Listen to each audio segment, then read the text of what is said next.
Okay, so I'm sure a lot of you know who Lauren Daigle is, and sometimes I really just feel like you need an encouraging video to watch. So today's video is going to be over a video that is titled Lauren Daigle's Sincere Testimony Gave Me Chills.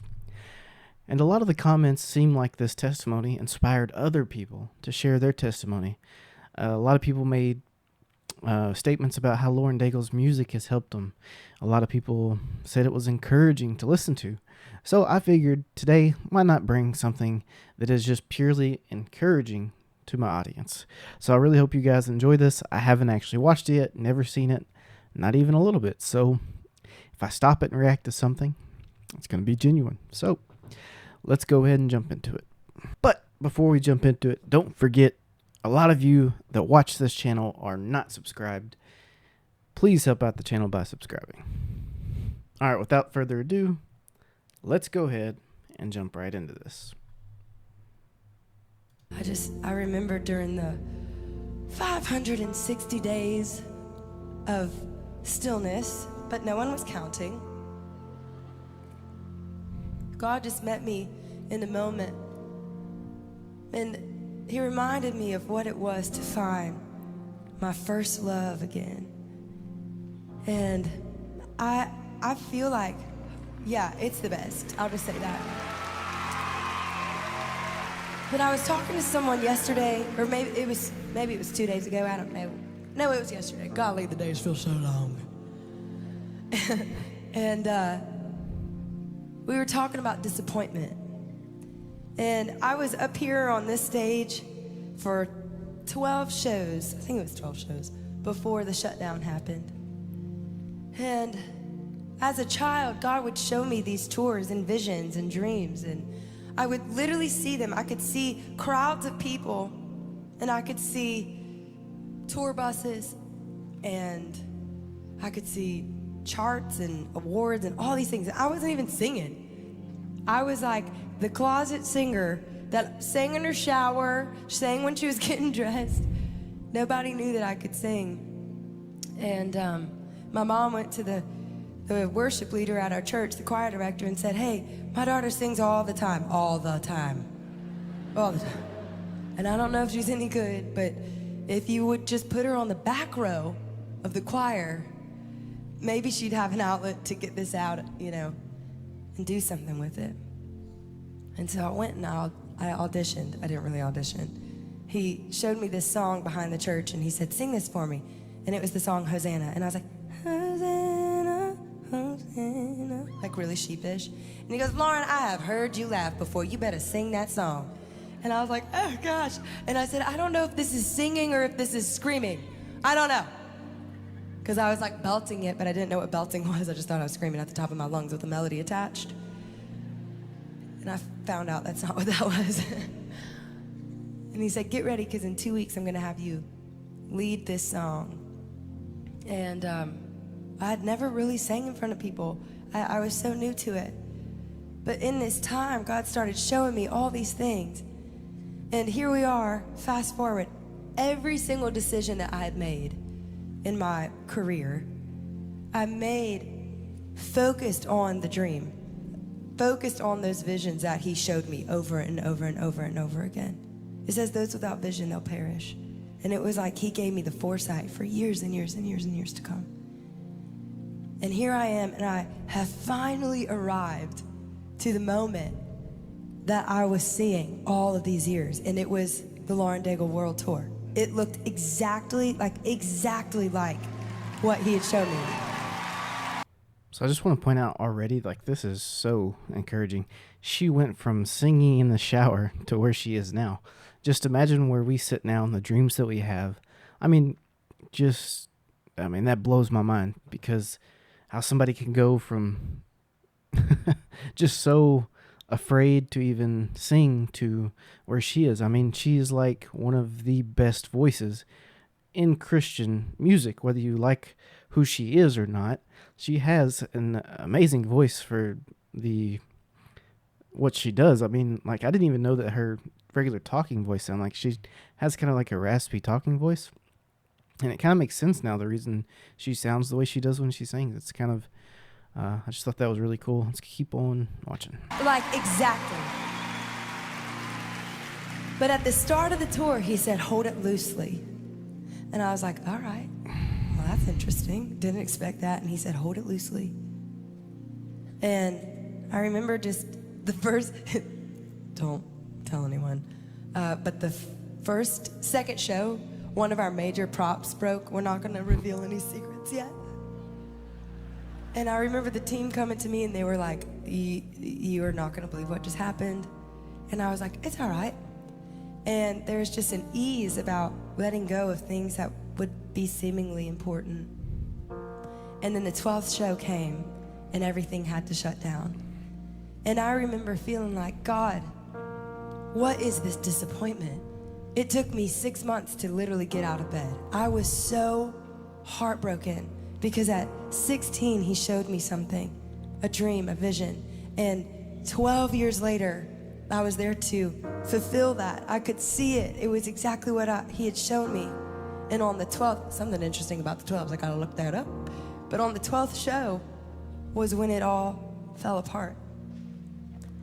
And the weight of disappointment is so suffocating. It is so isolating. It is so gripping. And I don't know if there is anybody that has walked in with disappointment tonight, but I promise you, he can be the restorer of broken dreams. I promise. Because the thing that's so interesting is I used to never talk about God at shows. I went through this phase where I didn't want to talk about God at shows because I wanted it to be more inclusive and I didn't want people to feel afraid. I wanted them to feel invited. But how could I introduce love when I'm not talking about love himself? And in this time of 560 days, I said, God, where did all this go? And he said, Lauren, you got to go back to why you sing. Why do you sing? You sing to love me. You sing to show me that you care. That worship is the thing that precedes a miracle. If you are desperate for a miracle and you begin to worship and worship and worship, your eyes will become so focused on the thing you're worshiping that you won't have time to give fear and anxiety and stress to the things of this world. And he said, you have forgotten. Yeah, it's amazing. He said, you have forgotten the heart of worship.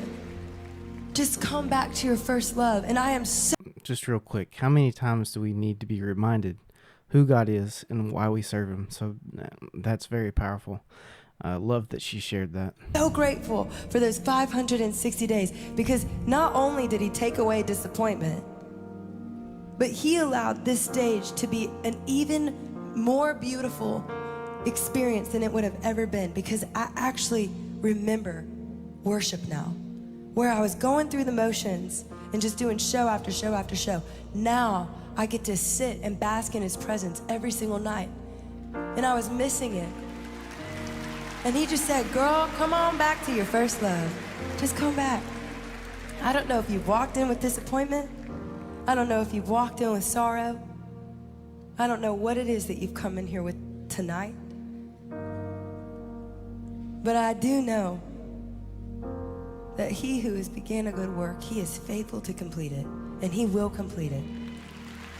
And even in disappointment, even in the weight of the world on your chest, God is gracious, he is kind, he is loving. And he will take you even in spite of your weaknesses, even in spite of you trying to run as far away from him as you possibly can. You might not even know who God is. You might be an atheist. You might not care about all this at all, and that is A-okay. I'm glad you're here tonight. I fully believe that by the end of it, you're going to know a little bit of something about Jesus that you may have never known before. Come on in. Come on, sit at the table, because we got a lot of food to eat. There's a feast, and it's wonderful. But in this 560 days, I say, God, I'm not forsaking a moment of worship. So we're going to do some old school songs, all right? We're going to take it back just a little bit. All I can say is that was a very, very good testimony. I would have loved to have been at that show when she said all of those things, because that would have been an awesome concert. But one thing I do want to point out is that I don't really keep up with a lot of the, I don't know, talk around Lauren Daigle, but I do remember there was a moment where somebody had asked her thoughts on a particular subject, and I think it had to do with maybe the LGBTQ stuff, maybe. But she didn't want to give a honest biblical answer, if I remember. I think that's what it was. And it kind of seemed like she addressed that in this video, maybe. Like, just a little bit, that because she wanted to be all-inclusive, right? She kind of used some of that political wording there, like all-inclusive. And I'm sorry, but as Christians, the only all-inclusive thing that you can say is that Jesus is for everybody.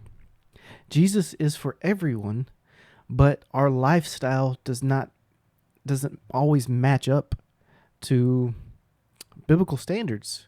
And it's okay to tell the truth about someone's lifestyle not matching biblical standards. We should never think that everything that we want to do is all inclusive in what Jesus has for us, because that's just not the truth. And I've been thinking a lot here lately about feelings. And what I mean by that is, like, a lot of the things that we do that feel good, that are gratifying, that are satisfying to us, are things that we should not be doing. And a lot of the things that take blood and sweat and tears are the things that we should be doing. And sometimes it takes somebody willing to hurt your feelings by telling you the truth to help you out in the long run, in order to get you off a path of things like drinking, sexual immorality of any kind. I don't just mean, certain communities of sexual immorality, whatever ones you want to talk about, any kind of sexual immorality. People need to hear the truth, that God set us on a certain path with the Bible, and that path that we're supposed to follow is not always the path we're going to follow, but it is the path that is the easiest. It is the path that is, it's not the easiest, but it has the best results, right? So it may not be the easiest, but it's the path that leads to the best results. And unfortunately, in today's society, we want to take the path that is easiest. Oftentimes, the path that is easiest is just always eating what you want until you get fat. It's not easy to go on a diet and work out. No, that's hard. But which one gives you the best result? A lot of times that's literally how you can look at Christianity as a whole. It's doing the things that hurt now, that are hard to do now, that you don't really want to do, to see the miracles, the best results, the miracles that happen around you, the ability to share the gospel. All those things come from us behaving in that way. And being bold and sharing testimonies like Lauren Daigle did here, just being honest and giving your truth and really being zealous for God can bring so many people encouragement. If you just go and read the comments to that video, which I'll put a link to in the description, you see how many people are sharing their testimony, being honest about their past, and just overall, it's just encouraging. Even read the comments, and it stems from her being honest in her testimony about where she was, where she is now, and what she's having to get back to, and being honest about how God had to remind her to step back in that place of worship. So I really hope you enjoyed this video.